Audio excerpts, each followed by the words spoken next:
어차피 인생 다 죽는 거 똑같은데 뭐하러 사나요? 뭐 이런 생각을 가진 분들이 계시더라고요. 저도 물론 생각했었습니다.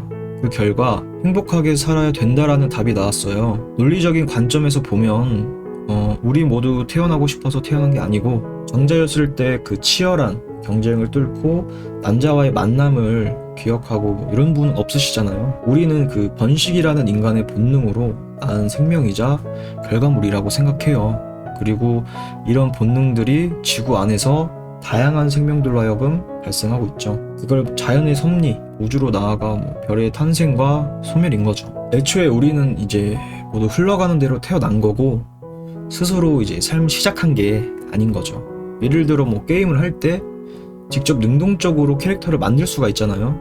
캐릭터를 만들게 되면 시작이라는 근거의 전제가 가능한데 그 근거로 캐릭터를 지을 수가 있는 거죠. 왜냐하면 시작이라는 전제가 있기 때문에 끝이라는 결론에 도달할 수 있는 거잖아요. 결국 왜 사는지에 대한 질문은 스스로 삶을 선택한 게 아니기 때문에 당연히 끝을 선택할 수가 없게 되는 거고 애초에 논리가 성립이 안 되는 개소리라는 거죠. 그러니까 배고픈 이유가 뭐죠? 똥을 왜 싸줘와 같은 맥락인 거라고 생각해요. 어차피 인생 다 죽는 거 똑같은데 뭐하러 사나요? 라고 이렇게 물어봤을 때 어차피 태어났으니까 사는 거예요. 이렇게 말하고 싶네요. 질문에는 논리가 없지만 아이러니하게도 우리는 삶을 좀 포기하는 선택을 할 수 있어요. 그래서 생명이 고귀한 거죠. 사는 게 힘들어서 행복하지 않아서 그 이유가 많겠지만 이 선택은 가장 최악의 선택이며 남들에게 주는 가장 큰 피해라고 생각을 해요. 살면서 누군가에게 피해를 준 적이 있으신가요? 분명 피해를 줘서 삶을 포기한다기보다 피해를 받아서 후회가 돼서 이 삶을 포기하고 싶으신 분들이 더 많으실 겁니다. 삶을 포기하면 사랑하는 가족이나 뭐 친구는 현생에서 슬퍼하고 그리워할 거잖아요. 이게 그 무엇보다 가장 큰 피해라고 생각해요. 뭐 사랑하는 사람이 없다? 물질적인 관점에서 보면 살아가면서 배출한 이산화탄소, 똥, 생활 쓰레기가 있겠죠. 남들한테 피해 주면서 정작 삶을 포기해야 할 사람들이 살아가고 피해를 받고 힘들어하는 사람들이 삶을 포기한다면 남들한테 피해주는 사람들의 세상이 만들어질 거예요. 가족과 친구는 영원하지 않기 때문에 만들면 돼요. 혼자라고 생각하지 마세요. 그럼 왜 행복하게 살아야 될까?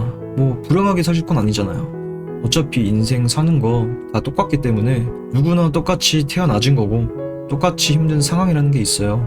각자 개개인마다 뭐 사정이 있는 거죠. 인생은 이제 세옹지마, 언제 좋을지 나쁠지 모르기 때문에 재밌는 거겠죠. 그냥 사세요. 흘러가는 대로 남들 조금 이렇게 도와주면 더 좋고요. 감정은 전이가 된다고 해요. 누군가에게 물질적인 행복을 줄 필요가 없다는 거죠. 나 스스로 행복한 삶을 이렇게 사는 것만으로 누군가에게 삶에 낙이 되고 뭐 행복, 즐거움이 되는 거죠. 그렇기 때문에 행복하게 살아야 된다고 생각을 해요. 예를 들어 뭐 게임에서도 어차피 만렙이 정해져 있고 현질을 해야 랭커가 될 수 있는데 왜 할까요? 그냥 재밌으니까 하는 거잖아요. 뭐 굳이 챌린저 가야 재밌나요? 브론즈 아이언에서도 여러 기발하고 귀여운 플레이들 보면 웃음이 이렇게 난다는 거죠. 대신에 살면서 누군가에게 상처 주는 행동이나 선택은 하시면 안 됩니다. 입포 당해요. 경찰서 가요? 깜빵 가요? 나락 가요? 사후세계가 있으면 지옥 가요. 즐기면서 사세요. 어차피 사는 거 한 번뿐인 내 인생, 내가 재밌고 즐겁게 나 자신의 캐릭터를 키우는 거죠. 하고 싶은 거 다 하면서 그렇게 사세요. 질문 한 개만 하고 마칠게요. 자, 그럼 앞으로 어떻게 살고 싶나요? 이상 방구석 백수의 주저리주저리였습니다. 끝!